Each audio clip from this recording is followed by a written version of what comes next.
Hey friends, welcome back to She's At It Again. And right now I want to share with you a recipe that's something pretty simple. It may be a snack food you're watching right now while you're sitting down and enjoying some YouTube. But this is for bean dip. You know, the kind that comes in the little can and you get in the chip section at the store. I probably had never even thought about bean dip till I was probably, I don't know, in my late 30s. And I had a friend that would bring some to work every day and eat it at lunch. And I just kept thinking, is she just eating beans with chips? I just couldn't figure it out. And finally I said, what is it you're eating? And she said, it's bean dip. You've never had bean dip? Well, no, country girl here. So I'd never had it, but I tried it. Of course, that was back when you could have offered me probably a stick with some concrete on it, and I'd probably tried to eat it.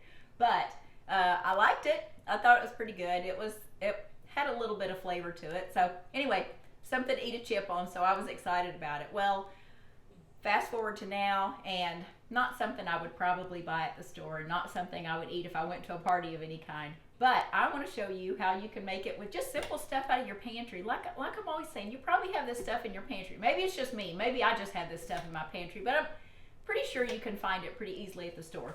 So I had some leftover pinto beans. I have close to 2 cups of pinto beans in here. Actually, it's about 18 ounces, it says.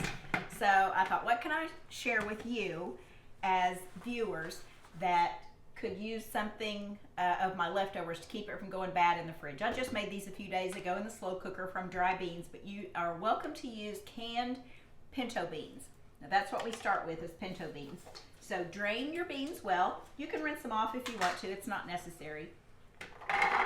But you can use, I'm sure they come in about a 15-ounce can, so just use a 15-ounce can. Mine just has more in it, but I'll just use more spices in mine. So start with your 15-ounce can of pinto beans, and to that we're going to add about 3/4 of a teaspoon of salt, so a little more than half a teaspoon.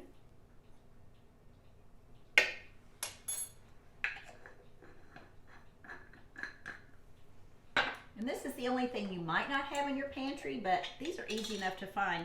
These are those jalapeno slices, La Costina, but just pick the kind you want. Make sure it doesn't have any artificial colors and preservatives. This pretty much just has jalapeno peppers, water, vinegar, salt, calcium chloride, and spices. I'm sure the calcium chloride is a preservative of some kind, but it's not a chemical that I know of. So we're going to go with, let's see, I wrote down what I need. I need about 8 slices of this. If you don't like spicy things, go with fewer. Just do the math. Figure out how much you would like. We like spicy stuff. Now this is not going to be just over the top hot, but it'll have flavor to it.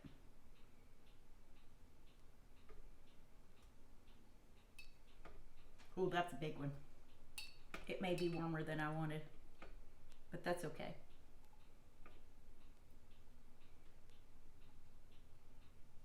Get a little one to make up for it. Okay, that's about 8 right there. Oh, and also to this, we're going to need about a tablespoon of the brine that's in there. So the juice that's floating around in, add about a tablespoon of that. That's really more salty than anything, I think. A little bit of sweetness to avoid some sugar. We're going to add just a little bit of honey. You knew I was going to do that, didn't you? Just about a half teaspoon, not a lot.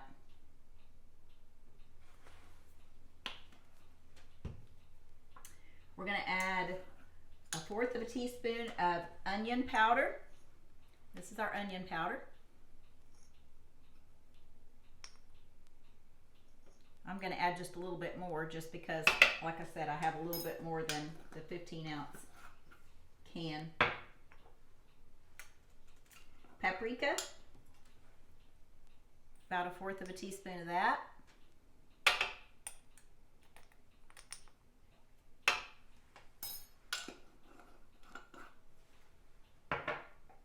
Garlic powder is our next ingredient, and this calls for about 1/8 of a teaspoon of that.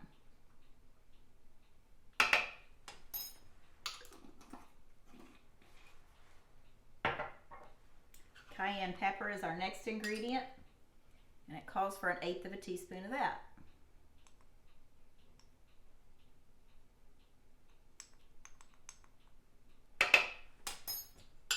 This really couldn't be easier, I don't think. Well, unless you just buy a can and eat it out of that. Don't do that. All right. Food processor, blender, whatever you have. If you just have a fork you're going to sit and mash it with, it's not going to be as creamy as what it would be in a food processor, but use what you have to get what you need. So let's process this.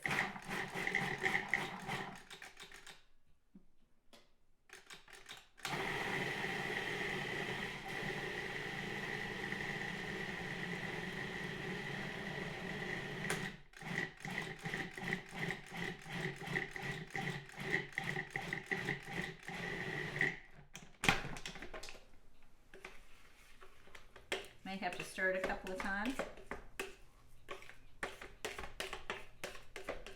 I didn't reserve any of the juice when I drained my beans. I might should have, but if you get a can of beans, don't pour the juice in it, just reserve it in case you need it to make it as smooth as what you want. I may have to add some water to this.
And I think we're done.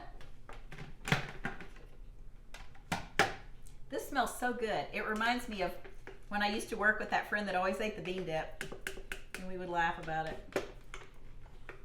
Every day, I could always count on her to have that can of bean dip. All right, I want to show you the container I'm going to put it in. This is the container I'm going to put this in, and the reason I'm using this one, it's glass and it's oven safe. So if I decide I want to heat it up and put some Monterey Jack on it and use it as a hot dip for tortilla chips, then I can do that.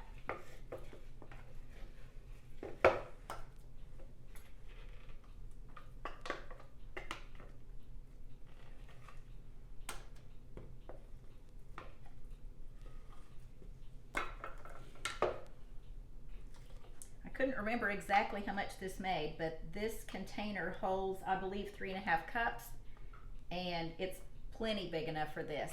Plenty big enough where I can also get cheese on the top of it and bake it without there being a chance of it running over and dripping in the oven.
there we have it.